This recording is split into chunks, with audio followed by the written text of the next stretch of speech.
Could DeMarvion Overshown be the next all-pro defensive player for the Dallas Cowboys? We'll break it down on this episode of the Locked On Cowboys podcast.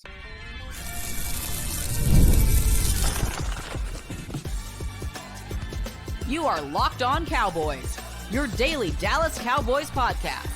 Part of the Locked On Podcast Network, your team every day.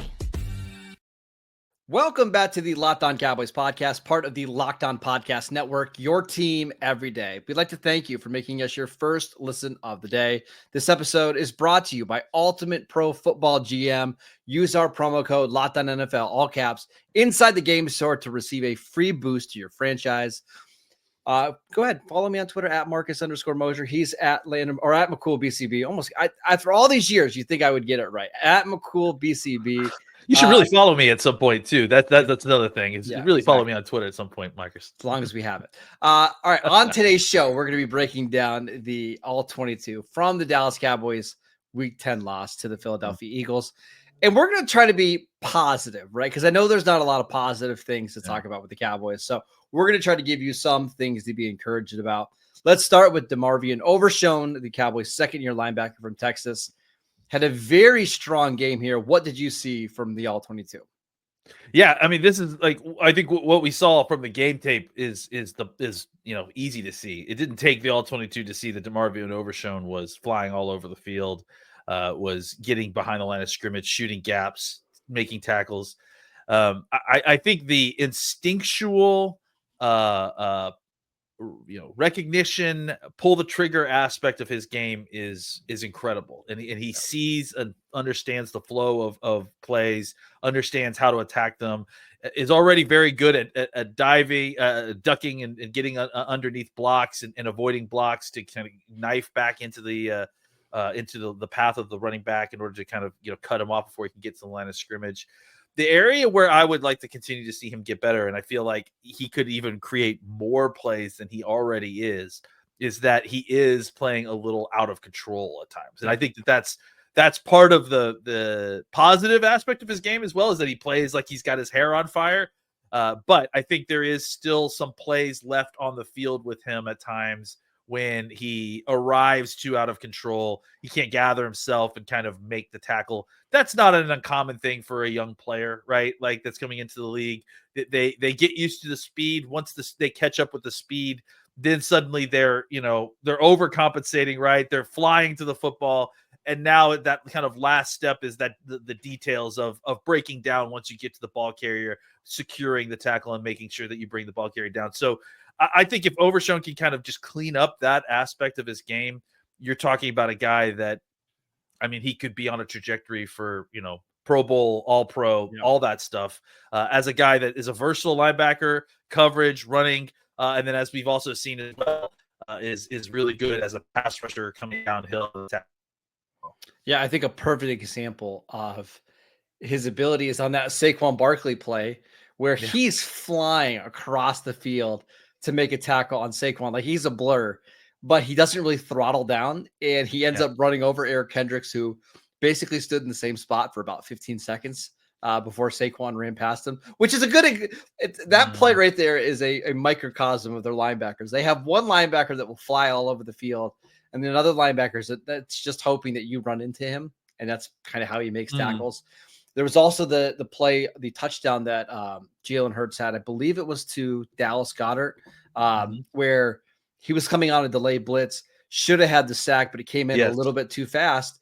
And that's probably the difference in 4 points. Now, that's right. Would that have made the difference in this game? Probably not. But you just never know. Like, you make one of those plays and you get a stop, it changes some of the momentum of these games. I think as he plays more, because remember, we have not seen him play a ton of snaps. He was injured all of last year. He's been not a part-time player this year, but still ramping his snaps up. I mean, Landon, we're under 500 career snaps for Overshown. You got to believe that the more that he plays, the better he'll get. Yeah, I mean, the fact that he looks the way he does with, as few snaps as he's played already, it indicates that the trajectory is pointed very close to straight up. So I do think that the more he gets the opportunities he gets, the more he gets to be on the field and sees the speed of the NFL. I think he's just going to only get better and better. And again, we see this a lot. We talk about this a lot too. the year after these guys get their first year on the field is when they really start to take a big jump, because they can watch themselves on film, they can learn and diagnose their own issues, self-scout themselves a little bit, and then take the offseason kind of improve in those areas. So I'm certainly excited to see Overshown for the rest of the season, but I'm super thrilled to see what he's going to be like in 2025.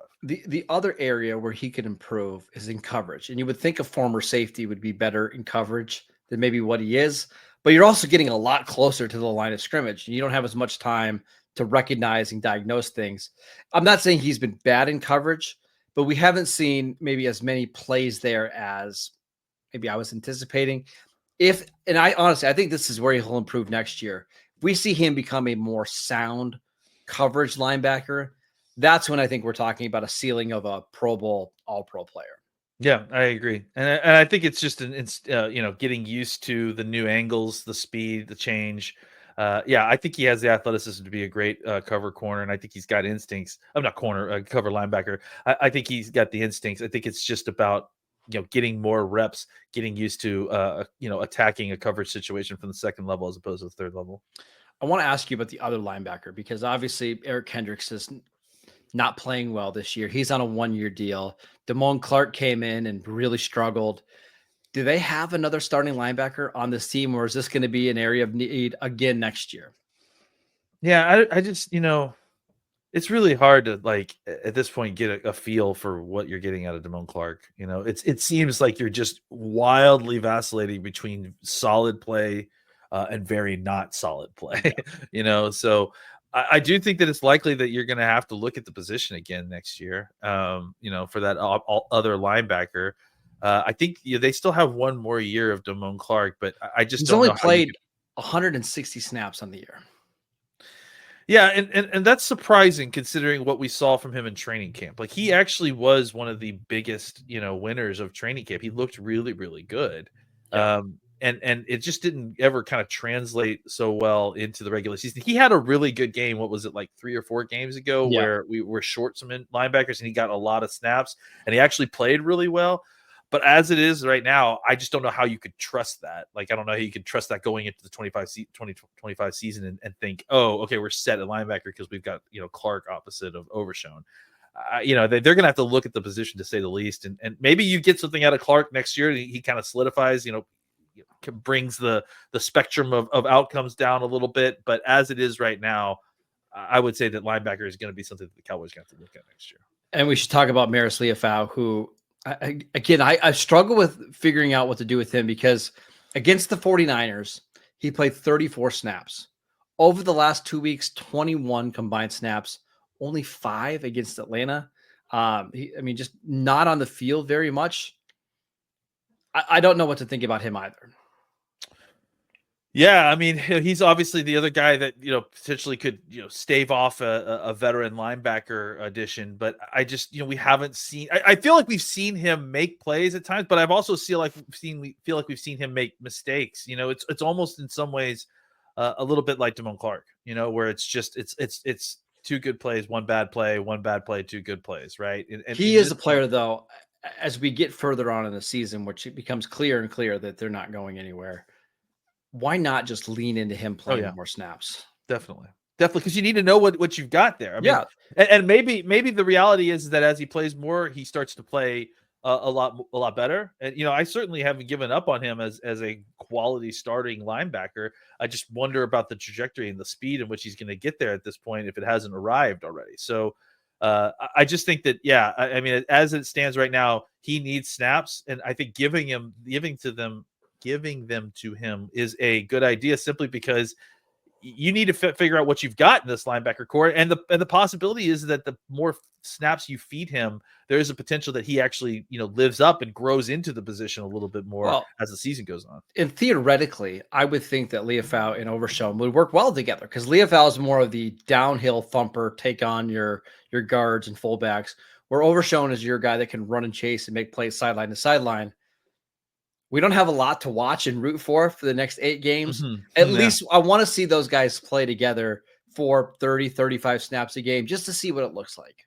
Yeah, I think that's kind of generally our tone on a lot of this stuff, right? It's like, it's time to see what some of these younger players can do. And And even after seeing what they can do, it's time to continue to give them some snaps so that they can grow a little bit with the opportunities that are ahead of them. You have to look. It's clearly not a great situation right now for the Cowboys. No. You have to take advantage of it and use it to kind of get your young players some snaps so that you can hopefully increase the growth of them into 2025. And then, you hope that you can turn that into a season that kind of all comes together because some of your younger players took the opportunity late in the 2024 season to develop their skills. All right, let's talk about the Cowboys offensive line in the run game, because there were some encouraging things coming out of this game about that unit. We will get to it next. This episode is brought to you by Ultimate Pro Football GM. Hey, Cowboy fans, remember our great partner, Ultimate Pro Football GM? Well, they're back and they've added an amazing new game mode that I need to tell you about. The game has you step in the shoes of a football franchise GM and lead it to glory. Now it also has a new head coach career mode. So on top of building your dynasty by drafting players, signing free agents, and hiring a coaching staff, you can also call offensive plays during the game as well. If you already have it installed, be sure to do an update so you can try out the new mode. If you don't have it, go download it now. It's a must-have for all football fans. I love it, and I know you will as well. Ultimate Pro Football GM is completely free. It has no ads, and it's 100% playable offline so that you can play on the go as you want and when you want to. And here's a special offer for Locked On Cowboy listeners. Use the promo code LOCKEDONNFL, all caps, inside the game store to receive a free boost to your franchise. Make sure you get it, as the perk will help you jumpstart your franchise and give you an advantage when you're creating your dynasty. To download the game, just visit ultimate-gm.com or look it up in the app stores. Ultimate Pro Football GM. Start your dynasty today. This episode is brought to you by FanDuel. Get ready to tackle the NFL action with FanDuel, America's #1 sportsbook, because right now, new customers can bet $5 and get $150 in bonus bets if you win. The FanDuel Sportsbook app gives you everything you need to place live bets on the NFL all in one place. So when you get a hunch in the middle of the game, you can check out the latest stats, view live play-by-play, and so much more on the same page where you place your bets. Just visit FanDuel.com to join today. This is a great week to start betting on the NFL. We've got some amazing games, including Chiefs, Bills, Steelers, Ravens. We've got Bengals, Chargers, which is a kind of fun AFC game on Sunday Night Football. And then, of course, Cowboys, Texans on Monday night. On FanDuel, you can get started with $150 in bonus bets if you win your first $5 bet. That is FanDuel.com. Never waste a hunch and make every moment more with FanDuel, an official sportsbook partner of the NFL. Welcome back to the Locked On Cowboys podcast. We are breaking down the All-22 film from the Cowboys Week 10 loss. But later, let's talk about the offensive line, because it wasn't a bad day for the offensive line. But I was encouraged because Asim Richards, who is really their third string left tackle behind Tyler Guyton and Chuma Udoga, stepped in and handled himself well. Yeah, I thought he played very well. I mean, again, I've been a big Asim Richards fan for since we drafted him. I felt like at every kind of opportunity he's been given, he's shown out. It's never been too big for him. He hasn't really ever kind of disappointed. They've moved him around from tackle to guard and different spots, and he's kind of slid into each one of those spots and played good, decent football for what you would expect for sure. And again, another opportunity with Guyton missing because of the shoulder neck situation, whatever it is, for him to get out there and to take some snaps. Now, again, we talked about it last week. We would prefer to see Guyton out there because we need to see Guyton get some consistency and some continuity with this offensive line. The more snaps, the better, right? But having said that, it was great to get Asim out there and to get a good look at him, get him some opportunities to kind of work with this group. And I think, played well enough that it's something that you have to consider in the future is what is his role moving forward. And I don't know that he was out there dominating by any stretch of the imagination, but I think if he's out there and, you're nitpicking like, hey, I wish his post leg was a little bit stronger and he was better on inside moves, or, if we're nitpicking his play like that and not talking about the fact that he gave up 8 sacks and that the offense couldn't move the ball because of of pressure, or they couldn't move the ball because of the run game. I think that's it. All of that is a pretty decent sign that he did have a really good game and was able to function. They definitely did some stuff to help him out. They gave him some chips, and they were aware that he was out there at times. But it didn't disrupt the course of the offense. They weren't having to give him so much help that they couldn't put people out into route. And when they did leave him isolated, he played well. He was able to hold up against guys like Josh Sweat, who was one of the better pass rushers in the league. So I thought it was a really good debut for Asim Richards to kind of get a start and get out there and play.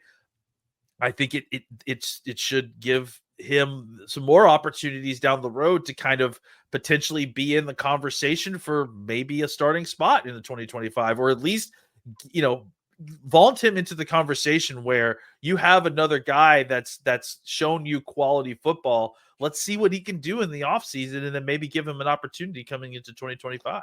Yeah. So Pro Football Focus has a stat called beaten by defender, BD. How many times were you actually beaten by your man? Now, they said that he allowed 4 pressures in this game, but they said he was beaten by his defender 4 times, which tells you that those 4 pressures were mostly quarterback pressures, right? Where a quarterback didn't step up in the pocket, or they ran into the pressure. And it's attributed to Richards, but it's not his fault, right? So that first Trey Lance pass, basically, he stepped all the way back into the top of his drop, and then never stepped up, up into the pocket. Just the guy beat the arch around to him. So which is a good point, because PFF attributed a sack to Richards, right? But they didn't knock him for it. That's why his pass block grade was so good, because Richards did exactly what you're supposed to do. Like, take the edge rusher around the arc, quarterback will step up into a good pocket. Fortunately, your quarterback didn't step up. It also didn't help that I think Martin got. That's the other issue. He couldn't step up because Martin got beaten pretty badly, and instead of getting hit by a tackle, he decided to get hit by the end. So again, the grade was really good as a pass blocker. Or as a run blocker, it still has some work to do. But I think we're at the point now where it's like, I wouldn't worry about a swing tackle next year, right? Like, I think I would like to see Richards play some more as the season goes on, but I don't think that's a need. Now it's just, is Richards one of your best 5 offensive linemen? And if he is, how do you get him on the field with Cooper Beebe, with Tyler Smith, with Tyler Guyton, and Terrence Steele?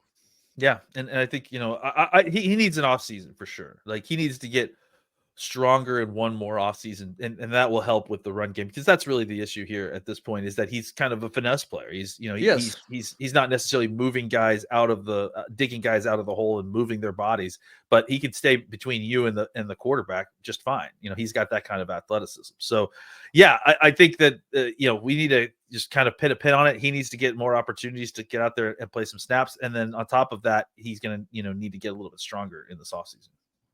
Just really quickly on the guards in this game, Tyler Smith, Zach Martin, both of them had okay games, but it's pretty clear that we've seen a regression from Tyler Smith. What do you think is going on there? I thought that Tyler Smith had a pretty good game in this last game. I think that the issue is that he's having to deal with, let's look at where we were last year, right? When Tyler Smith was playing. Tyler Smith was playing with a 13, 14-year vet to his left, and then a 4 or 5 year vet to his right at center. And now smash cut to Tyler Smith is playing next to a rookie on his right, and then a series of rookies on his left, right? Guyton and I guess Richards isn't a rookie, young players, but young player, right? Yeah. Played as many snaps as the rookie, right? So I think that that's part of it, right? It's just having to compensate and help out he's the Zach Martin now. He's the guy that's got to help out the other guys around him a little bit. He's the veteran, right? So I think that's part of it, and I also think that part of it is just it's kind of the constant going back. Sometimes you just have an off year, sometimes you just he hasn't been bad, but he has not been as the all-pro that we saw last year. I think you laid out the reasons why. Yeah, trajectory is not linear. It goes up and down, and so he may have taken a step back, but I also think that the things around him have really had an effect on this play. Last thing on the offense, through 10 weeks of the NFL season, the highest graded offensive player for the Dallas Cowboys is none other than Rico Dowdle, who once again I thought played really well in this game, especially in the first half. I mean, they were running over dudes in the first half. just play your best running back. I don't know what else to say at this point. I mean, I just spent all day yesterday yelling at everybody because we needed to stop giving the ball to Zeke, and I agree. Like, look, I mean, at this point, the committee situation isn't working. Every single time that you give Dowdle the majority of the carries, or more carries than just a normal committee situation, it's been a positive situation. So I thought that the first half of that game against a really good Eagles front was the best the run game has looked all season. Yeah. And I think it's not coincidental that it was Rico taking the vast majority of those snaps. So he looks, energized. He looks savvy. He's breaking tackles with his movements. He's not necessarily just running straight through guys. He's got a little subtlety to his game. Yeah. I'm a big fan. I've been a big fan for a long time, and I think he's gotten better than he was last year, just with all the extra touches. Yeah, if I'm the Cowboys, I'm giving him, the majority of the touches moving forward, maybe more than the share that he's even currently gotten, because he deserves it, and he deserves the opportunity to kind of go out there and prove what he can do. And I think it also makes the offensive line block better, because they understand that they've got a competent running back who can squeeze all the juice out of everything that they're doing. Yeah, I know a lot of teams care about success rate for running backs rather than yards per carry. Like, how often are you getting us ahead of the sticks? And over the last 6 games, I believe his success rate is 60%, which is second best in the NFL behind only Jahmyr Gibbs. Mm-hmm. And yet the Cowboys still are using a running back by committee and taking him off the field and not giving him the amount of touches. Again, we've got 8 games left of the season. Dalvin Cook and Zeke probably won't be on NFL rosters next year. Why not just see what you have in Rico, see if he can either be the lead guy, or, hey, is this somebody that we could re-sign? And if we draft somebody in round 2 or 3, we can pair with him, and that's our backfield. At least try to figure out what the upside is here, because I think he is a good player. Yeah, absolutely. I think he should be, they should, pencil him in as their focused back in next year. I mean, I don't know why they wouldn't. You could go out and still get another running back to kind of be a complementary piece, but I think he's shown that he's more than just a rotational backup running back, right? Like, I think he can be a guy that's the lead in the committee, and then go get somebody that's more talented than the guys you have in the roster to kind of mix it up, and then suddenly you might have a little bit of a run game going. I agree. All right, let's talk about the defense again. I want to talk about some players in the front or on the defensive line that I thought played fairly well on Sunday. Let's talk about Chauncey Golston next. This episode is brought to you by Game Time. I absolutely love Game Time. It's the only ticketing app that I use when I want to go see my favorite teams play. Game Time Picks helps you filter out the fluff to show you only the incredible deals on great seats, so you don't have to waste your time searching through thousands of tickets.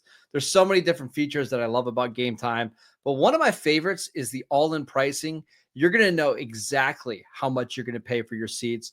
So there's no surprise fees when you check out. Plus, they have the lowest price guarantee, or Game Time will credit you 110% of the difference. I also love that you can get a panoramic view of your seats before you buy, so you know exactly what they're going to look like.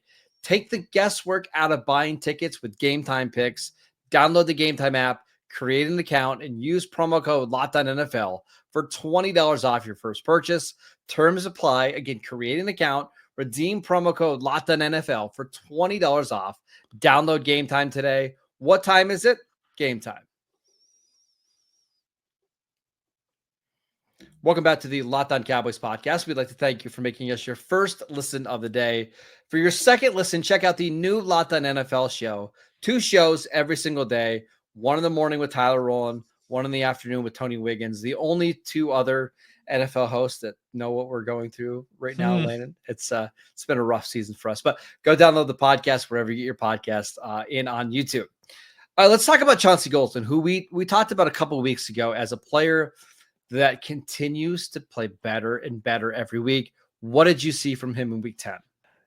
I don't know that we saw anything like above and beyond what we've seen, frankly, in the last month and a half out of him. But I just think it's worth pointing out that he has continued to play at a very solid to high level, despite the fact that there's been talent losses around him. He's just such a valuable player to this defense in the sense that he's not like a superstar. He's not going to go out there and get you 10 sacks. I wouldn't expect a 6-sack season, a 7-sack season from him every year or anything like that. Like, he's just a guy that can go out there and play all up and down this defensive line and any technique that you need and go out and play solid, like, and go out and give you solid professional football level snaps at that position, especially now at defensive end. It feels like the real difference between his play this season and previous seasons is that I really feel like he has kind of truly finally grown into playing defensive end a little bit better than he had previous to this, right? Okay. He's holding the edge in a way that he didn't previous to this season. He's always been a valuable, like, reduced pass rusher. Like, he's always been a guy that you like in the B gap to kind of, penetrate and create as a looper, as a guy that's, playing a piece of spike in a stunt or that sort of thing. He's always been good as, like, doing, like, whatever kind of dirty work you need on the defensive line. I think the difference this season is that with the increased role, because of the injuries, because of everything that's happened, he's getting more opportunity to play his natural position. And we've started to finally see him play with that edge and that toughness on at defensive end that we felt like we were missing at different points earlier in his career. And now he's become this valuable defensive end who is, DeMarcus Lawrence light as a defensive end outside, right? Not clearly as good as D-Law, but still gives you some solid pass run snaps as a defensive end. And then also can do something as a pass rusher, can, not just on the inside, can push the pocket as a pass rusher. So, I think he's a guy that he's probably not a starter on any teams in the league, maybe on certain bad defensive lines. But I think he's a guy that if he's your third defensive lineman, third defensive end, a guy that you have on your roster, you're playing him every single week. He's getting 10 to 12 snaps every week. And you're probably finding ways to get him into certain packages because he's just a guy that you can use in a bunch of different ways and really is he makes everything else right. Like, if you've got a special thing that you want to do for something else and you don't know how do I fit the run here, throw Golston in at 5 technique. He'll take out 2 gaps for you and he can do the things he needs to make the rest of your scheme work. Yeah, he had a career high 5 hurries on Sunday. Like, and if you go look at, like, somebody like DeMarcus Lawrence's history, he only has a handful of games where you have 5 hurries throughout his NFL career. So I think he has definitely turned the corner since the injuries, right? Like, he's been somebody that the Cowboys can actually rely on. It's just a shame that they haven't been able to pair him with Micah Parsons and, like, a DeMarcus Lawrence or a Marshawn Nealon or a Sam Williams, because if he can get back into that third edge rusher where, hey, now on 3rd and 11, you can put him inside and you can put Osa inside, and that's how we get some pressure without having to blitz. It's really cool to see him finally breaking out. This is the last year of his rookie contract. Yeah. But I got to believe the Cowboys are going to want to try to find a way to retain him, because not only do I think he fits most schemes, because you mentioned, like, he can play 5 technique, he can play base end, you can play him wherever you want to play him. I just think with all the uncertainty that they have at defensive end going into the offseason, it'd be really nice to have this guy on your defensive line that you can move around wherever you need to. Yeah, like, because this isn't like a Dante Fowler situation where Dante Fowler is very much a specific type of pass rusher. He's not going to work for every kind of scheme. He's not going to be a good defensive end for every kind of scheme, but the kind of scheme that he fits in really well, right? Golston is kind of scheme agnostic because of his versatility, right? And that's why I agree. Like, signing him to a short extension, if the Cowboys could, it makes a ton of sense because it is coach proof. You don't necessarily have to worry about, is Zimmer coming back? And I mean, Bill Belichick's going to love him next year. Let's just be clear. Like, they can absolutely love his versatility. I'm going to hang up on this phone call. He's not as good as this player. But it does remind me a lot of what Dallas used to do with Tyrone Crawford, where they would just pencil in Tyrone Crawford on the defensive line, and then they would let the free agency and draft fall to them. And however that went, decided where Tyrone Crawford was going to play. Unfortunately, with Crawford, a lot of times they would get, like, injuries right at the end of camp. And it's like, okay, hey, Tyrone, can you gain 30 pounds before week 1 and be our starting 3 technique? Yes. But it's like you have some of the same versatility and flexibility there I would like to hold on to that. Absolutely. He makes the rest of your defensive line room work because you can put him wherever you need him to make it fit. I wanted to ask you about Mozzie Smith and Linval Joseph. How do you think those guys played this week?